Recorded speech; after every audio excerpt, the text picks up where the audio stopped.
The future of small business. What do you guys think's still going to matter in 5 years? Well, AI, regulations, customer behavior. What things are going to shift, you guys? That's what we want to talk about today. What are some timeless fundamentals, and what are some of the things that we think you need to be thinking about to future-proof your business right now?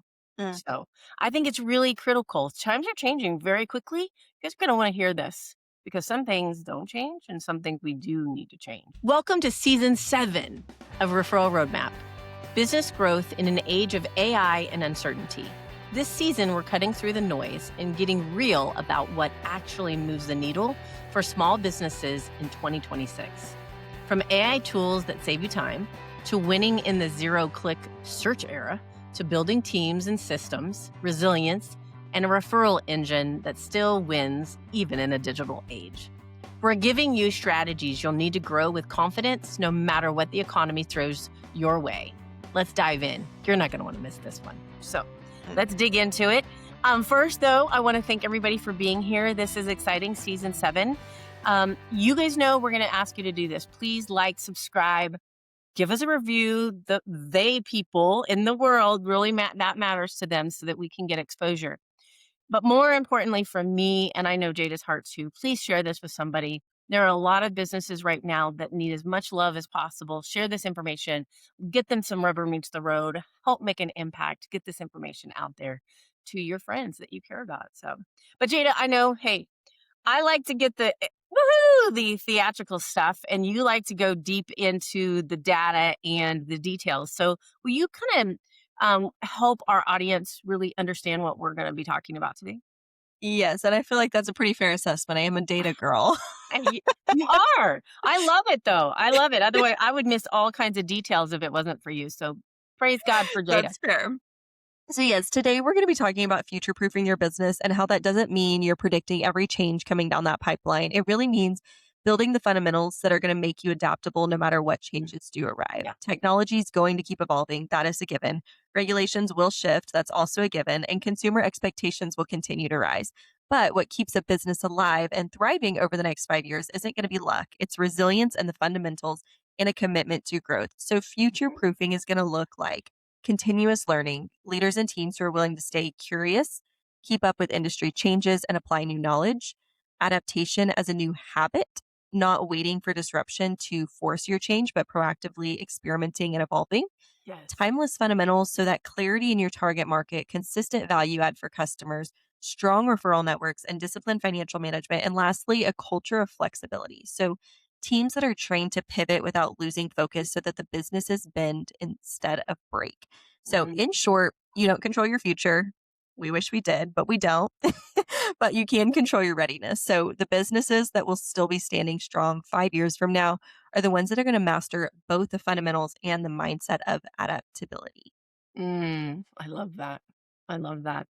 Well, I know this season we've talked a lot about agility, Mm, resilience, change, yeah. because there is so much going on in the market. And Mhm, Jada and I, if you guys have been listening to this season, man, we are sharing from our heart because we're living it. mhm. And so this season in particular, you guys, we're doing it because we're like, man, this we've got to tell people because we're living this right now. And so one of the things that I really want to do is just kind of talk through some of the experiences I am seeing with some coaching clients, friends, and then the experience Jada and I are feeling right now. Yeah. And one of them, I'm again, you guys know I like to use my own mistakes to help people. It's easier that than to tell people about the other people I know who make mistakes, and there's plenty of them. But here's the issue. If we want to stay agile, if we want to know we're going to be around in 5 years, the number one thing we need to make sure that we are doing is understanding fundamentals. I know that's boring, but there are fundamental things that you must have. And of course, shameless plug here, but my book is going to explain those really well in detail. I'm going to tell you there's a reason I wrote a book about it. There's a reason why we're going to have resources about it. You need these fundamentals. So you've got to think through, and I'm just going to think tell you what some of those are. First of all, you've got to have a growth mindset. Right now, with everything going on in the world, if you have a fixed mindset and you aren't having a growth mindset and looking at ways to be resilient and relevant in the future, your team and will struggle, right? You need to know who your target market is, and it's ever changing. It's organic. It's not evergreen. It is organic and changing. You need to have a prospecting plan. You need to have a marketing plan together. And you also, you guys, part of your prospecting and marketing plan, you must have a sales process. You need a sales process. Um, I'm telling you, I'm working with a couple of larger companies right now, Jada, uh, and I have already created, you don't know this, but I'm already writing a substructure for curriculum on just what a basic sales process should look like. Because I'm meeting companies right now that are thriving, but they're not even getting to their full potential because they don't have a defined, well organized sales process. So, part of your prospecting and marketing needs to be that sales process. Again, I'm going to create a course that goes in depth into that because I'm just seeing it. I'm seeing it like a pandemic that people don't have it. So, Jana and I will create that and make that available for people to be able to sign up for. But the other thing is, right, you've gotta have a follow-up system. If you don't have a follow-up system, why are you getting leads anyway? Hello? You need a qualifying system. And Jada will tell you qualifying is not only when it comes in, but throughout the entire sales process. You need to have a good social media plan that is about a little bit of about attraction, but mainly about connection and getting the knowledge out there of who you are. So it's credibility. You also need to have tracking. I know it's boring, but you got to have a tracking system. And you need to have a system of how do you add value throughout your sales process? What does that look like authentically? And you also have to understand how to build a referral network. Guys, those are fundamentals. I just told you I have courses on those.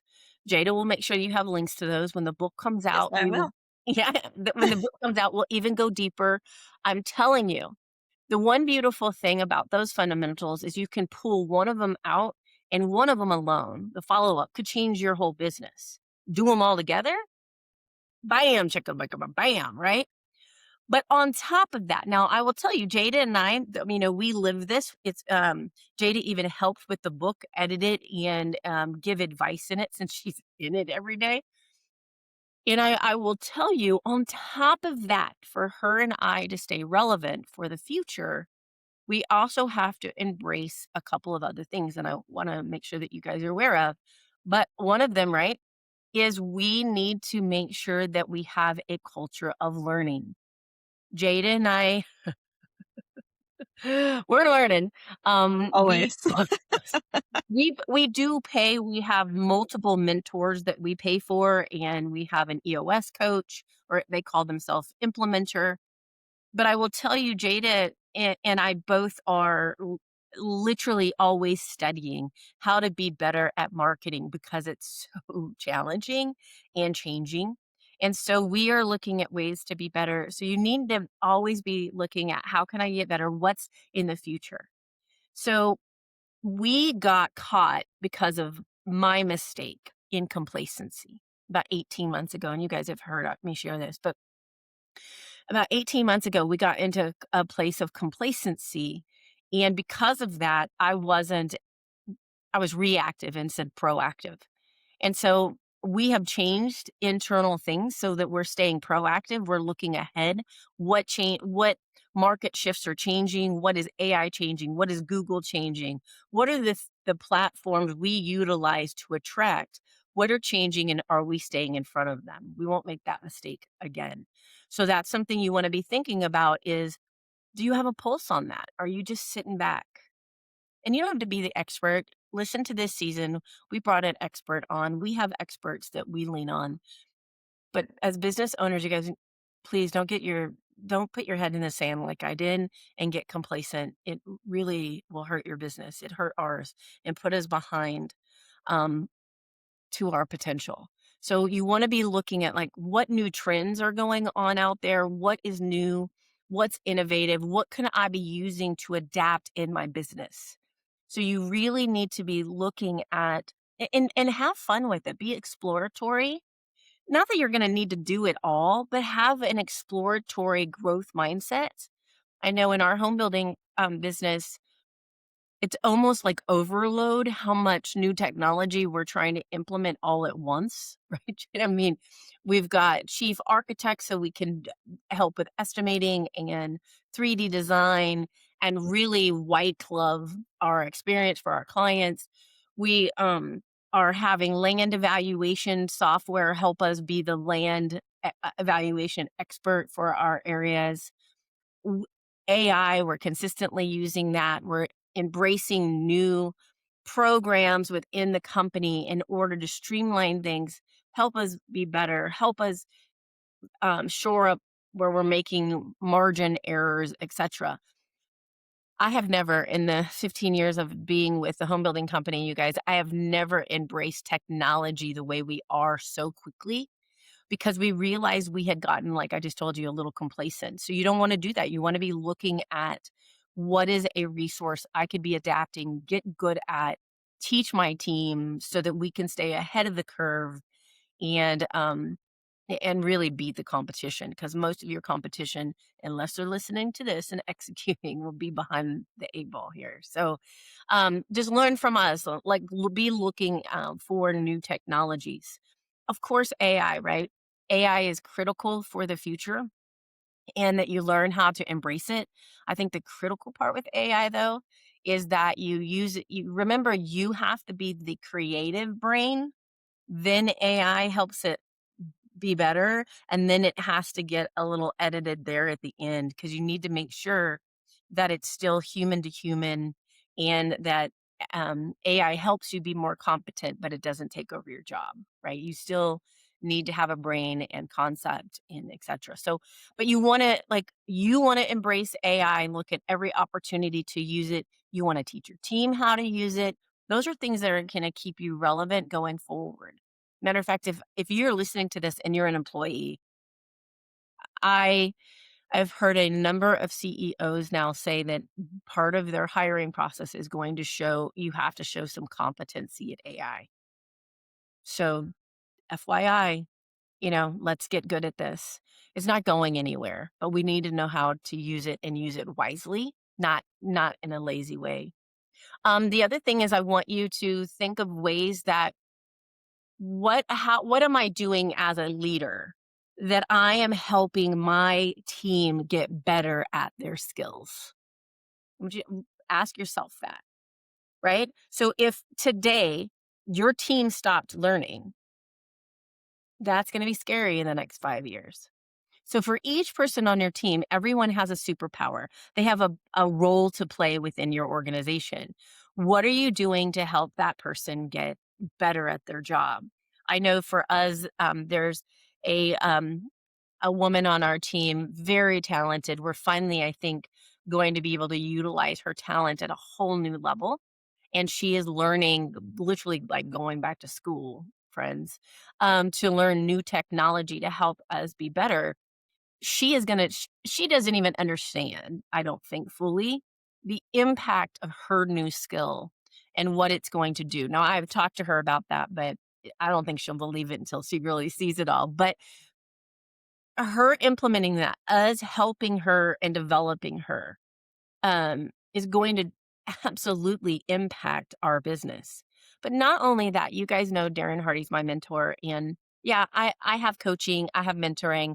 I'm an execution coach, help you guys come in your business and execute these things. I can do all of that, but I need a coach too. And one of the things that we do is we use Darren Hardy materials to keep training our team on organization, time management, on sales and marketing and leadership. So we utilize his tools as a team so that we're all in growth mindset. So if you want to be relevant in 5 years, have a culture of growth, and have a culture where you're developing your people. Everyone's learning AI. Don't forget your fundamentals and be looking for new technologies that will streamline and or enhance your client experience. This is what we need to be looking at. Now, I will tell you too, the fundamentals, I can't say it enough. They're not going to go away. You're just going to have new resources to help you do the fundamentals. Okay.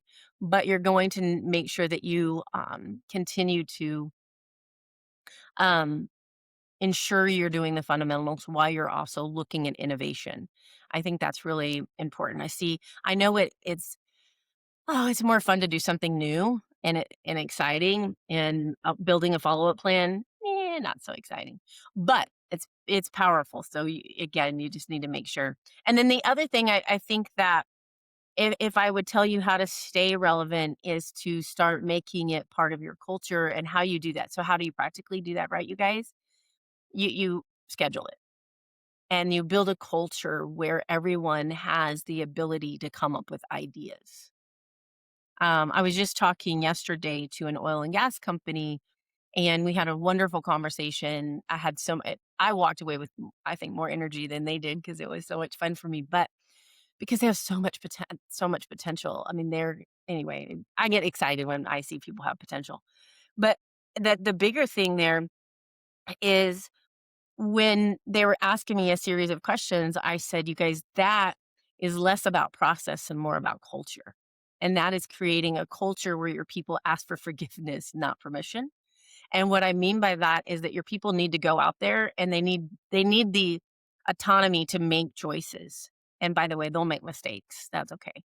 But that they have that so that you're not stuck. You're not bottlenecking creativity. You're not bottlenecking progress. And in this season where the world is right now, we as leaders don't want this is not the I control you time. I'm going to tell you, obviously, you have to have oversight, but more importantly, just hire the right people. If you hire the right people, then the oversight doesn't have to be to the extreme. You can trust the people with some, boundaries. Um, but I can tell you, Jada is far more productive when she can just do an idea and then go do it. And sometimes, okay, she'll make a mistake, not very often, but sometimes it makes, okay, so then she learned from it, right? Just makes you better. But I would rather her go and do it and make a mistake than not do anything. And inertia is not something, a culture I want. And you shouldn't want it either. No one should want to create a culture of inertia because you're micromanaging. That is not going to be helpful for you in the future. Uh, just FYI. Plus, can I just tell you, as a leader, we have so many things we have to think about anyway. I don't need you asking my permission to do everything. Decision fatigue is a thing. So empower your people and allow your people to make the decisions. And can I say, just on a little note, leaders, I think you might be shocked how their ideas are better than yours. So sometimes if you just shut up and let them do it, then you're like, dang, that was good. And you would have never known how good it was. So anyway, Jada can tell you that's the truth, huh, Jada? Yeah, Handcuffs probably. suck, huh? Do what? Handcuffs. Oh, handcuffs. Created Yes. handcuffs where the boss is like, everything must go through me before you do it. Yeah. That's not a creative space or a space that's going to allow for growth mindset and resiliency in the future. I mean, do you agree? Yeah, I would agree, especially, I mean, just a really practical example was I wanted to hire a videographer for our home building business so we could get more video out there. And, yeah, I was given a budget that I could work with like for a quarter. And that helped even just like something as little as that helped me feel the freedom to make decisions on, okay, what's worth it to invest in our marketing this Yeah. quarter versus waiting till next quarter. So yeah, just having that freedom, obviously, I think setting some parameters are helpful, but yeah, having that freedom to just like use my creativity and just go for it rather than having to get all the checks and balances before I, because you're right, it kind of stops you in your tracks whenever you're on this like Mhm. free flow like state of mind and you're creative and thinking about all these things, and then you want to reach out to the videographer and be like, hey, what would you charge for this? But then you're like, is that something that my boss would even approve of? And so it just like it really stops you in that track, just like as a Mhm. very practical example. So yeah, I would agree wholeheartedly with what you're saying. Well, you guys, that's what we're talking about. So how do we stay relevant for the future? How do we stay successful? Those are it. Jada, I know you've got some science. Any science here? Yes, lots of science around adapting, learning, all the Good. things, but I did pull 3 studies, Okay. so I would love to share those. Yeah. The first one, the study showed that the organizations that promote a culture of learning see higher engagement and a shorter turnover. In fact, 94% of employees say that they would stay at a company longer if the company had invested in their development. So when people feel like they're growing, they're more invested. Mhm. And Gorgeous. then the second set of research was from it says that around 74% of workers want to acquire new skills, and over half of employees say that their current development opportunities are insufficient, which means that leaders who don't prioritize growth risk losing that talent or falling behind in the market. Wow. Mhm. And then lastly, the research says that organizations that embed lifelong learning see improved outcomes, including more innovation, lower turnover, and stronger adaptability to change. So, because skills have a shrinking half life, what you know today may lose value faster. As an example of that, continuous learning becomes a strategic necessity in today's market. Mm. And I just think these stats are only going to get more imperative or stronger or have a bigger impact in Hmm. the future because things are changing so rapidly. Yep, definitely, especially just in the height of AI and yeah, technology, like new technology, it's evolving every single day. And Mhm. so if we don't evolve with it, then we're gonna get left behind. Right? I mean, yesterday I need to get new lenses for my glasses because I'm not young anymore and I need to get new lenses every year. But I was there and I was looking at their AI glasses. What? What? I'm like, they talk to you, they translate, they take pictures, they play music in your glasses. Yeah. Crazy, right? So there's anyway, Yeah. I just was blown away. I'm not buying them, but I do not want to tell my husband about them because he'll want them because you know how that goes. No, I tease. But that just is an example of Yeah. technology is it's flying. The beautiful thing about that though is like what we're learning in our businesses, um, there's more resources. So Mhm. there are more tools to help us offer products that we couldn't before or do things faster than we could before. So I like it. I'm like, hey, this is great.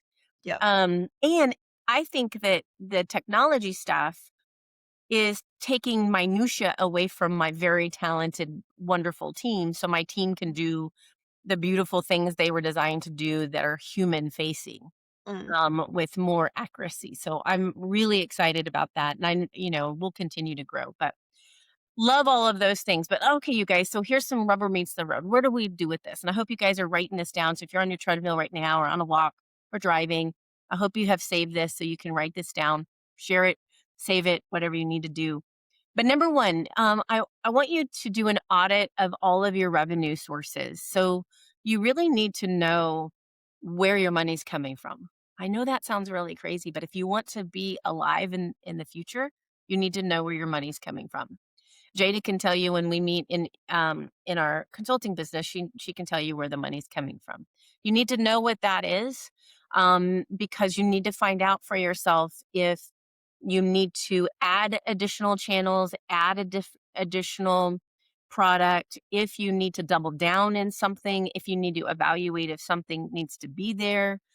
I want you to really start thinking about where's my money coming? Where could it come in the future? Where am I missing opportunities? And diversify.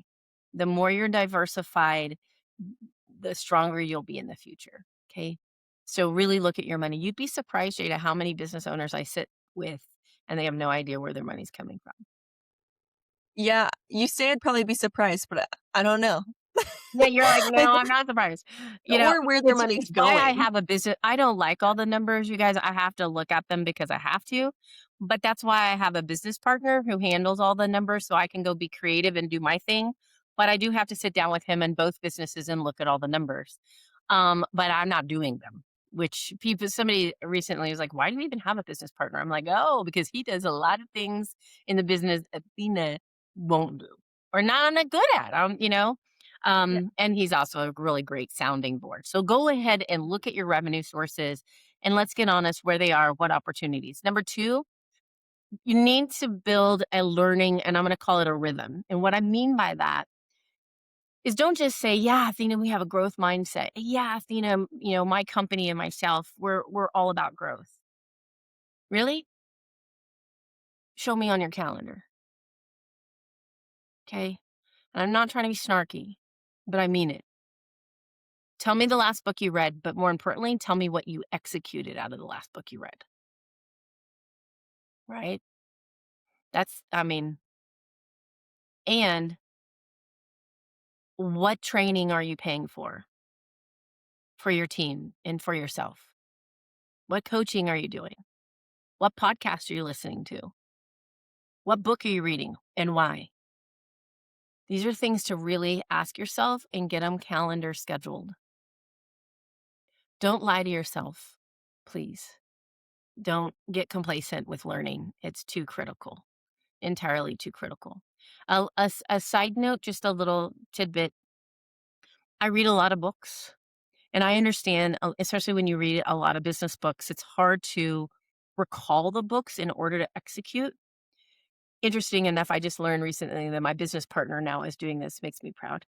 But have an electronic journal or a paper journal, whatever's your jam, and write out 1 to 3 things out of the book that you read that is really powerful that you wanna execute, and then have a little execution folder, electronic or a little, execution book so that you can look at the great ideas quickly and be reminded. So just something to do. The art of writing it down also, by the way, does a mind thing, but a rhythm of learning and learning um, is also about executing. Jada and I know our mentor calls people who like to learn but not execute, he calls them ask holes. So don't be an ask hole, right? We're going to be executors. And don't be afraid to read a book 2 or 3 times because what you need to get out of it will change. So just always be learning, never be complacent, never have the attitude, I'm smart enough, I know. That's scary. Number three, I really want you to start really thinking about, and it's a fundamental, but it's a fundamental I see neglected, is to start really thinking about your referrals. Okay. How are you getting them? Where are they? What are you doing to nurture them? What's their avatar? And I don't care what business you have. I have oil and gas companies, I have insurance companies, mortgage lending, real estate, service companies, I have tech companies, MLMs. Guess what? They all have referral partnerships. Okay.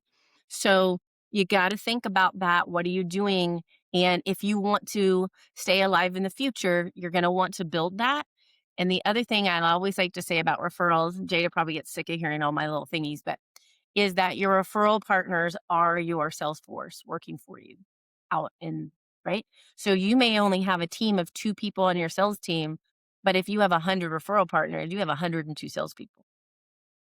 So think about that. All right, number 2, invest in your team, right? You gotta invest in your team. Make sure that they are getting the help they need to grow and develop, as people, and that you're getting them the training and the resources that they need in order to develop. So, don't be afraid to invest in that. I think some business owners I just had a business owner actually, text me the other day and said, "Hey, you highly recommended this training, but it's $500 a month for my team member. Is it worth it?" Yeah, it's worth it. Yeah, it's worth it.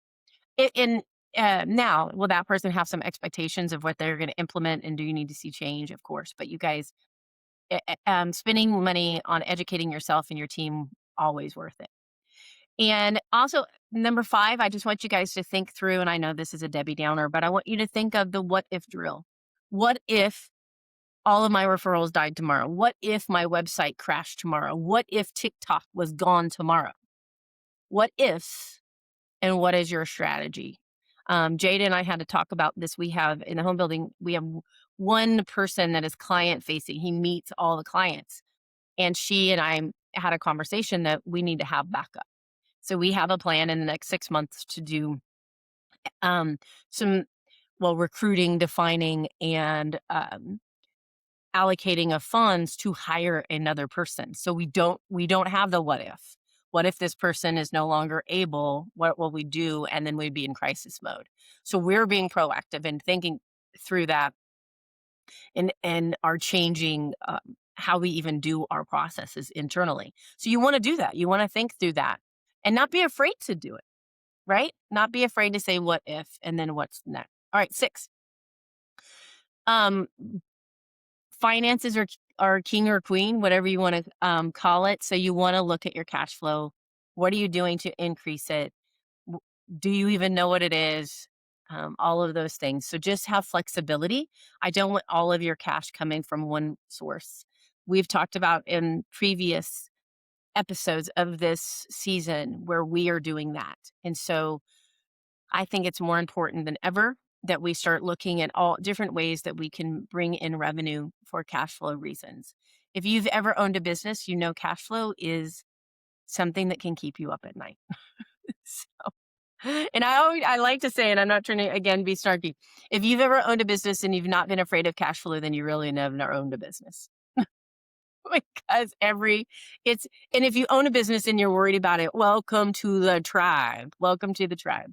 All right, you guys, last, stay close to your customers. Remember, you can lose them, and they're your people. So you want to stay close to your clients, build relationships, find more, and listen to them so that you're staying agile and that you're changing and adapting to what their needs are. And so you can make sure that you dominate your particular industry going in the future. And, Jada, can I give a little tiny story here Yeah, go as for we it. close up? Love a good story. One of my coaching clients, one of the things I had them do, which is pretty fundamental for you and I, but is go out and nurture their clients and nurture. I mean, like, go get face to face with these people. And they were, I won't say ashamed, but they couldn't believe, and you know this feeling, Jada, when you and I open up the hood of something in the business and we look at it and we're like, "Oh, I can't believe we've been doing that," or whatever. It happens. If you're analyzing your business, you're gonna find areas that you're like, "Oh," right? That's just normal. Anyway, that's what they did. They opened it up and they were like, "Oh, yeah." And they realized one of their big accounts, they hadn't been face to face with them in over 2 years. And so then when they started analyzing reports, they started seeing that that client had been spending less and less with them. Now, unfortunately, their sales process didn't alert them to that, which is why they're hiring me to fix that right with them. But so they hired me, and they said, I told them, go meet with these people. This is crazy. They did. They went and met with the CEO, head leadership. And this client said this: I systematically started purchasing less from you just to see if you'd notice because I hadn't seen you and I didn't feel like you even cared. And even though I purchased less and less from you, you still didn't care. Wow. And that's oil and gas, where it's Yeah. all macho, right? Yeah. hmm So they sat Wow. down and had that very, humble. We're sorry, we have fixed this. And then since then, they've had a number of conversation, and guess who's increasing their orders? Mm, So staying close to your clients. Think about that. I mean, that client did that deliberately. mm. That just reminds me of the book, Athena, you and I read it. Gosh, it was Oh, probably about this time last year. Um, but the book Giftology. oh yeah. I'm gonna put that it's a super easy read, like, legitimately, Athena probably read it in 30 minutes. I would not be shocked. But it's a pretty thin book, but the principle of it is really good. I think I read it in less than 2 days. And I'm not a quick reader by any means, and I have a toddler that runs around, so it's an easy read, just promoting it out there. But the principle behind it is really good, and it just gives some really like fundamental good ideas to keep Mhm. in front of your current clients, and nurture those prospects that you're trying to get to become clients. So all that to say, I'm going to make sure to link that in the show notes because I think Perfect. that Yeah, that's really I it goes a love lot more that, to think about. right? Hmm. And the other thing, and that's why I'm gonna be, that experience, Jade, is one of the other reasons why I'm gonna start. I have to build that, and I think it's gonna be a whole curriculum, Jada, that we create all just on a sales process, pipeline, all of that, and go Hmm. nitty gritty. Because if they had a good sales process in place, that would have never happened. So, you guys, these are the things that Jada and I wanted you guys to hear, but I want you to know this. The future's bright. There's a lot of great opportunities. You could take one or two nuggets from today, implement it, and you would see change. So don't get discouraged. Don't get overwhelmed. Just take action, and don't feel like you have to do it alone. I am onboarding new coaching clients. We are creating new curriculum. If you need help, you do not have to do this alone. Reach out to us. We want to be here available for you. We want you to achieve, and we don't want you to be fearful of the next 5 years in business. We wanna be celebrating with you. So, Jada, where do we go from here? Well, if this episode was applicable to you, you know we will always ask you to share it with other people. Like Athena said at the beginning of this, our heart is really to make an impact. We don't get paid on this podcast yet, but we really our heart is to make an impact. And so, if this made an impact on you or gave you some ideas, please share it with someone else that you think would find it beneficial. And then like and subscribe so that you can join us every week as we air new episodes. But then also, please, please, please leave us a review because that is how other people that have not listened to our podcast will find us easier. So, just to appease the podcast platforms, please leave us a review. And then don't forget, Athena's book is coming out soon. So, get that early access discounts and exclusive extras by joining the list in the show notes. In the show notes, I will also make sure that there is a link to download the season 7 resource guide, as well as a link to Athena's 10 fundamental 5-day courses and the book Giftology that we talked about today. I know that was a lot. So thank you for being here. We are just so excited that you're on this journey with us and that we get to walk alongside you. So we will see you next week. Thank you, guys.